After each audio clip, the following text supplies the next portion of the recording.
the law. The severity of the allegations against him compromised his ability to effectively represent New Jersey, and I call for his immediate resignation. Senator Menendez went through the legal process, and ultimately a jury of his peers found him guilty on all charges.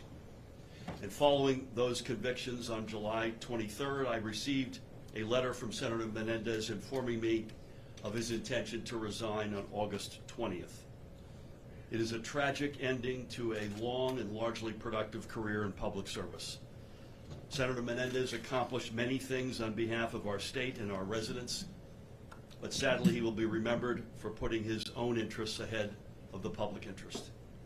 So today, at a time of such great division in our nation, when the bonds between our fellow citizens have grown so frayed, it is all the more important that we hold our nation's leaders of every political persuasion accountable when they are found guilty of breaking the law and betraying the people they are elected to represent. Here in America, and especially here in New Jersey, we do not reward leaders when they violate the public trust.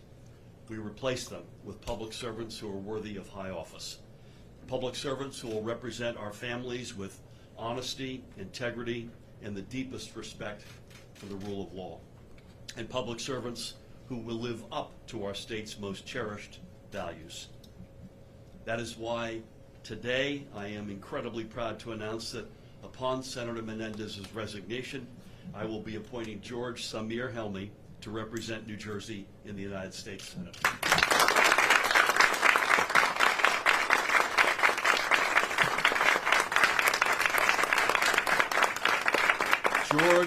George is the ideal leader to take on this role, and he has more relevant experience under his belt than perhaps anybody in New Jersey. For one, he is the longest-serving gubernatorial chief of staff in state history. You may want to question his judgment for that. Prior to his service in our administration, he served as state director to Senator Cory Booker, and before that he served the late Senator Frank Lautenberg. In other words, George understands on a very fundamental level how a U.S. Senate office operates, and he will be ready to run this office from moment one. And he will bring to this office firsthand expertise in providing the best possible constituent service to our state's families. And that expertise will be especially relevant over the next few months as the presidential election rapidly approaches and as the Senate will be in recess as a result for much of the fall. But even though the members of the Senate will be away from the Capitol, their work on behalf of the American people must go on. And our neighbors in New Jersey are depending on our state's representatives in the Senate to continue addressing their needs as constituents. That work continues all 365 days of the year, and there is no one better positioned to lead those efforts than George Helmy. George will speak more to his previous experience as a Senate caseworker, but the fact is he has devoted years of his life to untangling the red tape of government to help New Jerseyans access the benefits and resources they deserve. From helping veterans get the health care they need, to assisting senior citizens who depend on Social Security, and everything in between, George knows how to navigate the complexities of government and to make life easier for our families. And as the proud son of two Egyptian-American immigrants, and mom and dad are both with us today, God bless you both, George will also make history as the only Arab-American senator serving in the 118th Congress. I also want to take this moment to acknowledge some special guests with us today, in addition to mom and dad, and it's a real treat in particular to have you with us. I want to acknowledge George's wife, Caroline, and sons, Joshua and Elijah, who are both with us today. His brother, sister-in-law, niece, and nephew have come along for the ride. Thank you guys for being with us. Distinguished elected officials, I mentioned in passing, Speaker of the General Assembly, Craig Coughlin, former Senate President Steve Sweeney, Commissioner Brendan Gill in the back, leaders of the Coptic Orthodox faith led by Bishop David. It's an incredible honor to have you with us, sir, and your colleagues, both of the fathers, with us today. George's current and former colleagues in both the public and private sector with us today. I also want to acknowledge the First Lady Tammy Murphy and our great Lieutenant Governor Tahisha Way. Excuse me. Crucially, George will be serving in the role on a temporary basis. And what do I mean by that? Well, George will hold this office until the voters of New Jersey have a chance to choose the next United States Senator for a full 6-year term in this year's election on November 5th. And once the results of this year's election are certified, which will occur in late November, I will ask George to return to the Garden State. And at that time, I will appoint the winner of November's election to the United States Senate before the new year begins. I called the Democratic nominee, Congressman Andy Kim, and the Republican nominee, Curtis Bashaw, earlier this morning to inform them both that I will be taking this step. And I expressed to them my ardent belief that this approach will allow the democratically chosen winner of this year's election to embark on the smoothest possible transition into office so they can provide the best possible representation to the people of New Jersey. But in the meantime, I have absolute confidence that George Helmy will be the best possible caretaker for this seat in the United States Senate. You will never find a person who has served others so well. Not only those of us in elected office for whom he has served as a trusted aide, but also the people of New Jersey for whom he has worked in roles I'd wager most New Jerseyans rarely think about, but at the same time are impacted by every day. There is almost nothing our administration, now almost 7 years in, has done to improve the lives of New Jerseyans that George does not have his fingerprints on. He's an exceptional talent and an even more exceptional human being. And yet he has chosen an unsung path because for him it has never been about who gets the credit. It has always been about whom he can help. He is the model of integrity that we need to help restore the public's trust in our state's leadership. And his deep wealth of knowledge, born of experience in both the public and private sectors, will greatly benefit New Jerseyans over the next 100 days. But of course, what happens after those 100 days will be decided by you, the people of New Jersey. On November 5th, as voters, you will decide the future of our state as well as our nation, just as you always have. Through revolution and reconstruction, the Menlo Park invention that lit the world, and the 2 world wars that tore it apart. Through attacks on our shores, our democracy, and our diversity, the people of New Jersey have never stopped believing in our great American experiment. You have never stopped believing in the idea that this is your government, that no elected official is above the law, and in the principle that when leaders violate the public trust, the people can and will replace them. I thank George for his willingness to fill this role until the people of New Jersey can make their voices heard. And I thank every single one of you out there who will cast your ballot in November, no matter who you vote for continuing our great democratic tradition. And everyone who knows George knows his personal disdain for pomp and titles. And for that reason alone, I cannot wait to rub it in and refer to him as Senator. So why not start today? It is my incredible, distinct honor and pleasure to introduce our soon-to-be Senator, George Samir Helmy.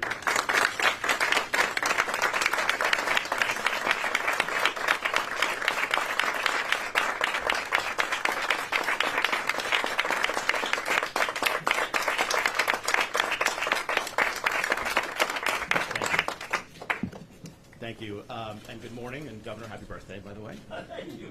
I have to begin by thanking you, Governor, for your continued trust and your unwavering friendship, and for the belief in my ability to step into this awesome role and take on this awesome responsibility of this office.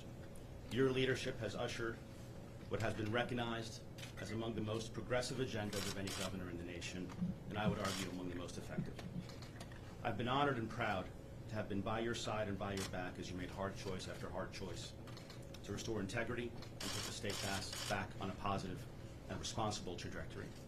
To the Lieutenant Governor and First Lady Tammy Murphy, thank you for your continued support, your friendship, the grace in which you always carry yourself in the issues that benefit this state, and for your leadership, frankly, on so many issues and a host of issues and responsibilities that you've carried for so many years in your respective roles. I would say the same to my former boss, Senator Cory Booker. Serving as his state director prepared me beyond words for the challenges and opportunities facing the state prepared me to be Chief of Staff to the Governor. I look forward to being his colleague, even for a short while, and thank him for his gracious support. Speaker Craig Coughlin, Senate President Steve Sweeney, your presence here makes a great deal to me, and I'm so fortunate to be your friend, and thank you for your partnership. I would say that along with Senate President Nick Scutari, who couldn't join us today, even when we did not always agree on the specifics of policy, we never disagreed on the specifics of principle, namely to make the state better for those who are here and those who will come after us. To my colleagues in the Governor's office, thank you for being here. Thank you for the work you've undertaken. Thank you for who you are. Thank you for doing this in this chapter of your lives. And please know, as I stand here, we often talk about standing on the shoulders of giants. Rest assured that I know and have known that I stand on your shoulders as much as I've stood on anybody else's. To Mark Manigan and his Better Half Kit, thank you for being here. Mark took a shot on a guy 11 months ago, only for him to come into the Office of Youth a few weeks ago and say, I'm looking to leave to continue my service for a little while longer. And I thank you for this opportunity. I can't say enough about your leadership, Mark. It's rare that you learn so much from a guy in a short period of time, but the value set you infuse as we deliver health care in a massive organization to the greatest amount of patients in underserved communities in the state is something I have learned a great deal from. And finally, but maybe most importantly, I acknowledge my Reverend Fathers of Grace Bishop David, Father Moises, and Father Gabriel, who I grew up with and chose a slightly different path in life. Of the Coptic Orthodox Church, your spiritual guidance and leadership has been a continual source of personal strength, growth, and peace. I appreciate and take on the importance of today to our community and hope to serve in a manner that continues to make you proud. For those who don't know me, allow me to introduce myself and tell my story. It's very much a New Jersey story, if not the American story. I'm the son of immigrants who left the country they loved everything they knew and everyone they cared about, and arrived, as millions had and have, to New Jersey. Their hopes were the same as the millions who've come before and the millions who have come since. My parents, who are here today, left everything behind and chose New Jersey as the place to give their yet unborn sons a better chance at opportunity and success. After settling into a 4-story brick apartment complex in Jersey City, my parents worked hard to climb the ladder of opportunity available in this country like no other. This allowed us to move to Glen Ridge, where I, along with my brother, went to among the best public schools in the nation, and then I went on to proudly earn my bachelor's degree at Rutgers, our state university. I am the older brother to a younger brother who I have looked up to since we were kids. I'm the husband to a wife I don't deserve and who is the rock of our family, and to 2 incredible sons who are my joy and are the most incredible young men. My family's experiences, coupled with a deep appreciation for the opportunities present in this country, made available to us through the communities we lived in and the support that we had, and a desire to be a part of defining a better future for my sons and their kids and so on, is what drove me into public service. My career in government started in this very building, when Commissioner Brendan Gill, who was gracious enough to join us today, and later Mo Butler, gave me a chance. They didn't know me at all when they hired me to serve in the offices of the late Senator Frank Lautenberg and Senator Cory Booker, respectively, giving me a shot when they didn't have to, and opening the doors that have led me here to this podium, and I thank them. Of all the policy and legislative accomplishments, as the Governor mentioned, which I have been so fortunate to be a part of, it is without question my early assignments as a Senate caseworker that have brought me the greatest joy and have been the most memorable and sense of accomplishment. When I was hired, New Jerseyans were still reeling from the housing complex and the financial crisis of 2008, and our office was helping constituents refinance or modify their mortgages through the payments to federal programs the federal government had stood up. 13 years later, I vividly remember those difficult conversations with families who were on the verge of losing their homes. I remember the conversations with veterans who couldn't get their appointments in the VA, and seniors dependent on Social Security facing the insurmountable bureaucracy of the agency. I remember the joy when we were successful and the frustration and defeat when we weren't. A few weeks ago, we celebrated the signing of the full funding grant agreement to the Gateway program. The majority of the individuals who've worked to bring that to conclusion over the last decade were not there, were not in the photos, and frankly, we wouldn't have it any other way. Therein lies the core of what it means to be a staffer. Getting the job done is what matters. The service is what matters. It's not you in the press release. It's not your name at the building. And frankly, it should not be you at the podium. I must at this moment acknowledge those who have been oftentimes forgotten in the happenings of the past year. My former colleague, Senator Menendez's staff, past and present. Collectively, they were known for their talent and skill that rivals any Senate office. They were and are fiercely competitive in a way that made all of our offices strive to be better. But most of all, they helped the people of New Jersey navigate the federal government. And to them, I say thank you. I have never, nor will I ever, seek elected office. As a matter of fact, as the governor alluded to, the idea of being called senator bothers me deeply. And I recognize that I'll spend the rest of my life telling people, please, go back to calling me what you did before. And I appreciate for much of both sides of this room that will not be a problem at all. But our residents deserve a functioning Senate office upon which they can call for help. Our nonprofits and local governments deserve an office that will fight for them for their grants and support them in navigating the arcane maze of federal agencies. And yes, New Jersey deserves its full voice and representation on the floor of the United States Senate. Relying on my familiarity with the Senate and my deep knowledge of the issues facing this state, I will stand as our second crucial voice in the Democratic caucus under Majority Leader Chuck Schumer on the important items that will come before us over the next months. I will draw from the words of the man under whom I began this journey in public service, the late Senator Frank Lautenberg. Upon his initial retirement from the Senate in his final address on the floor in December of 2000, he said, "The fact of the matter is, if we defend the interests of our state in concert with the interests of our country, we will have done our jobs correctly."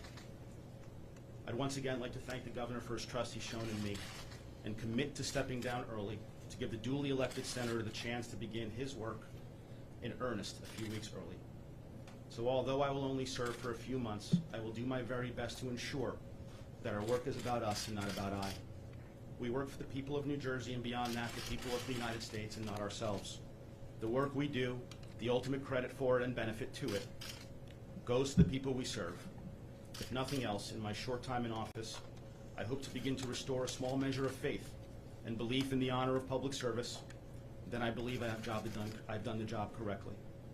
As I close, I must thank Caroline, Joshua, and Elijah. We all know this means a few more months of Dad missing games and not being as present as I would like. And I know that you carry that burden more than I. Governor, I accept this appointment with great humility, but an even greater sense of determination, and I'm eager to get back to work. Thank you.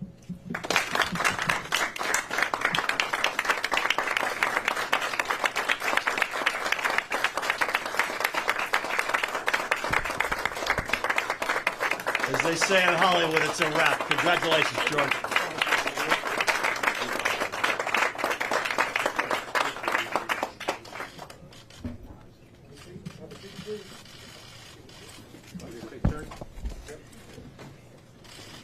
We get Tammy and Caroline to come on